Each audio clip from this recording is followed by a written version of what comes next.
fans, welcome back to another edition of Hodge and Podge. It's been a little while, but it has been. Yeah, we're ready to bring it today. Ready to bring it. It's a new week. Are you excited? Yeah, I am, because it's been a little while, and it's ready to get into I it? kind of miss this. You know, I mean, I kind of beating up on you. You know, it's like this weekly basis. Beating up on me? I don't know about that. All right, guys, let's get into it. So, first topic: the PGA golf. TPC Players Championship. What do you think about? What did you think about the Players Championship? I mean, people call it it. what, the number 5th major, number 5 major, or something. I mean, it's a great who course. says that? It's a great course. I say that a lot. I never say that. But you know, it's a great course. You got the 17th hole. I mean, but a lot of people don't like the course. Like even the players, they don't like the course. They say it's quirky, it's tricky, it's weird. They don't like it. It's like visual intimidation, right? The Pete Dye layout. I mean, you see, it's water all over the place. It's I mean, they really hate the 17th hole, especially for a playoff. 17th? Who said they hate the 17th hole? Everybody, man. They're just talking about it. I mean, do you even watch sports? I mean, come on. I've never heard anyone say they hate the 17th hole. Did you watch it? I did watch it. It's a great tournament. I'm not gonna lie, I didn't watch it. I had really no interest in it. I think the thing that really struck me though is like, you know, Tiger wasn't involved. You know, it came down to Well, he was involved for the first day. It was like the first 2 hours. He played 9 holes. First 2 hours. Let's give him a little credit. But you know, you had David Toms, you had KJ Choi there at the end. I think it was riveting golf. I don't know how you miss a 3-foot putt like that. I mean, honestly. Well, he made like honestly, he makes like a 12-foot putt on the 18th to tie it. That's great. It was kind of downhill from there, but I don't know about a par 3 for a playoff hole. I'm not down with that. Well, they started the 17th because it's the most exciting hole in golf, right? I'm just not down with that. But all right, so Tiger plays 9 holes. I mean, his knees all tore up. He says he's coming to the U.S. Open next month, Congressional. So he took 5 weeks off. Now he's going to take another 5 weeks off, and we're really expecting him to be better. I'm not. No, I think it's overly optimistic that he's going to play Congressional next month, and if he goes out and shoots like 4 over, I mean, after the first 9 holes, I mean, he's going to quit. Well, it's going to be it's U.S. Open, which people like to say, that's not in Tiger's nature, but I don't know how many times he's gone out and really shot crappy like that. And hasn't folded and just been like, you know what, I'm throwing in the towel. Yeah. But Congressional, U.S. Open, Bethesda, Maryland, that's in our backyard, man. You going? Yeah, I'm going, yeah. Actually, I got my tickets. I'm ready. I'm excited. I'm going to follow Tiger, maybe. I got the early follow. Yeah, I mean, if you want to, that's one day. I don't know what you're going to do the rest of the week, but, I mean, I don't expect Tiger to make a push at any of the other majors this year at all. I mean, I just don't. Well, he's not right. It's going to take. But I am excited for the U.S. Open. I think it'll be cool. No, it will be good. All right, the next topic, if you're ready for it, we're going to talk NBA playoffs. I feel like we talk about this every week, and every week I'm totally wrong. Well, the playoffs go on for like 4 months, right? So it's of course. I can't get anything right. So do you want to start with the Heat Bulls or the Dallas Oklahoma City? We'll start with Heat Bulls. All right, Heat Bulls, because this is what we like to talk about. You're the Heat guy. Of course, you promised the Celtics to beat up on them. I did. Which they did not, but yeah, we'll put that down. But and this is one of the things that I'm going to say is I gotta say that they didn't look very good on defense. The Celtics didn't, and I think part of that's Tom Thibodeau, because if you watch Game 1 of the Heat Bulls, I mean, the Bulls really took it to them with defense. And where else are you going to put it other than the coach? You blame an assistant coach? I'm putting it on the coach. I'm not blaming the assistant coach. I'm saying assistant coach. I'm saying Tom Thibodeau is a great coach and he should be recognized. That's weak. I mean, I've seen you come with some weak arguments. I think a lot of people give Derrick Rose credit. The weakest argument. But I think Tom Thibodeau deserves a lot of credit for the way the Bulls have played this year. You're never giving the Heat any credit, are you? You're just never going to do it. I give them credit for beating They clearly beat the Celtics. Yeah, they clearly beat the Celtics. Yeah, the Celtics. Clearly beat the Celtics. But, I wasn't really encouraged because, I have the Heat going to the finals. I'm not really encouraged what I saw the other night against the Bulls in Game 1. They got to rebound better. They got to. Yeah. If they want to be in this, they're getting killed. Or they got to make every shot in the book. They're going to have a tough time with Noah and Dang and Boozer in the middle. They gotta rebound better on defense. And he's a Turkish center. They got the Turkish center in the Bulls. I mean, he's another guy. A Sheik or something? A Sheik, yeah. He's all right. All those guys are really good. We can't talk about this all day. All right, so you got Dallas, Oklahoma City. Dallas, Dirk came out and just played like his. He just played. Dirk possessed, right? He played crazy. He sees this as legacy. I got to be honest. I thought they were going to be old and slow and rusty in that first game, and they came out on fire. Well, I think Dirk sees this as his legacy. He's got more money than he can count, and he's never won a title. This is his chance. I mean, what years ago they were 2 up on the Heat. Well, plus Jason Kidd. I mean, he's been in the finals twice. But he's the same place, right? So this is his last chance to win it. Yeah, right? they got to get it done. But you got Westbrook, you got Durant. They can't get that worked out. Durant. He did come up big in Game 7. He was disappointed. Yeah, he was huge. But Westbrook wants to take too many shots. I think Dallas ends up winning. Oh, Dallas is going to win this easy. I think probably 5 games. I think Oklahoma City's going to end up tired. They had that big 7-game series. I think Dallas is going to. Young never wins. Young never wins in the NBA. I could be wrong next week, but I think Dallas is going to move through pretty quick. That's some confidence, man. Come on, man. It's tough. All right, sticking with the NBA. The NBA lottery went on. Your Cavs, baby. Come on, man. Cleveland Cavaliers, number 1 and number 4, right? So that's pretty good. But God, it's a horrible draft. It's a horrible draft. I mean, what are they going to? I mean, I think Guy may be going number 15. I don't know. You could probably make it out there. If you had a more European name and were coming from the Czech Republic or something, you'd be in there. It's a very European draft. It's very heavy in European players. I am excited for the Cavs, first and fourth, and I think that they can get some quality players on there and really start to turn the franchise around. But man, if they miss on one of those guys, it's going to kill them.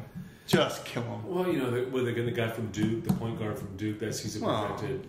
People are projecting him as number. We didn't get to that on here yet, but yeah. Yeah, but I mean, you want to skip ahead? We'll talk about. Well, it's hard not to. No, talking number 1, I think Kyrie Irving and Derek Williams from Arizona. I think those are the 2 guys that most of the people have projected going. 1, 2. But my favorite part of this is the guy from the Timberwolves is saying this is all fixed, right? The president of operations. Yeah, I mean, he's going to get fined for sure. I don't know how David Stern's going to let that one ride. Well, remember the Ewing thing back in the day? The Knicks got number 1 pick for Ewing. They weighted the balls. That was the whole conspiracy theory. I don't think there's a conspiracy here. I do disagree with the way the lottery. I like the lottery for one reason. And that is that you can't tank the season because there's a chance you may not get the best pick. Right. I like that fact about the lottery, but something around the way they're weighted doesn't make sense to me because you want more chance for the worst team. Yeah, the worst team's got to be getting a better draft pick. I mean, it's too often that some team that was gonna pick 8 or 9.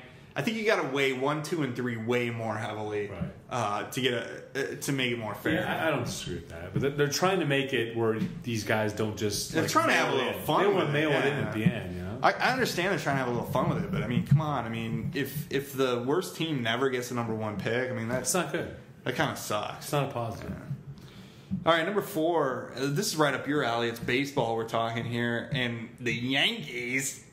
I'm really paying the Yankees. And the Yankees aren't doing well. Yeah. What's going on with that? Well, they won today, but they were on a 6-game slide, But I just think they're a little bit imploding, right? So you had the Jorge Posada. Is it too early? Is it too early to say they're imploding? I think we haven't reached the All-Star I don't break. know. I think it's may not be. So you're saying they're imploding? They have a lot of these aging stars, right? It's like no one knows that you got Posada, you got Jeter, you got these guys that A-Rod's another guy. Yeah, good point. But these Rivera, guys, how old is he? They've meant so much to this franchise, but you get to the point where it's like you sign them because it's like they're the fan favorites. But what do you do with them? Well, I mean, that was the whole discussion last year: was should they sign Jeter, should they not? And there was a lot of discussion on that. I think, I mean, I agree with you. I think they're getting old, and I think that they're really going to have to figure out what they're going to do because they don't have the pitching. They don't have. I mean, most of those batters are getting old, and they're just going to have to really revamp that. And I know that they don't mind spending the money, so they might as well do it, but they really got to start revamping that team. And I think they're going to regret some of these contracts that they put out there with A-Rod and Jeter. Well, they're kind of doing it for the fans, right? Especially around Jeter. He's getting 3,000 hits, and they want him around. He's been the captain. But the part I don't understand is he's sticking up for Posada, which I don't know whether he should or shouldn't do that. Posada made a mistake. I kind of think he should, but as a captain and a teammate, he should. But now, like, the Yankee brass is giving him crap about it. I mean, it's like, what's going on with that? Well, he's. But I mean, him and Jorge are buddies, right? So he's going to stick up for him, right? I hate to go back to this, but and one of the things I hate about baseball is kind of the steroids, HGH, all the PEDs and everything. And A-Rod's you're not saying, well, yeah. Not Jeter. I'm not going to say it about Jeter. I mean, I'd like to because he's a Michigan guy, but I'm not going to do that. But A-Rod.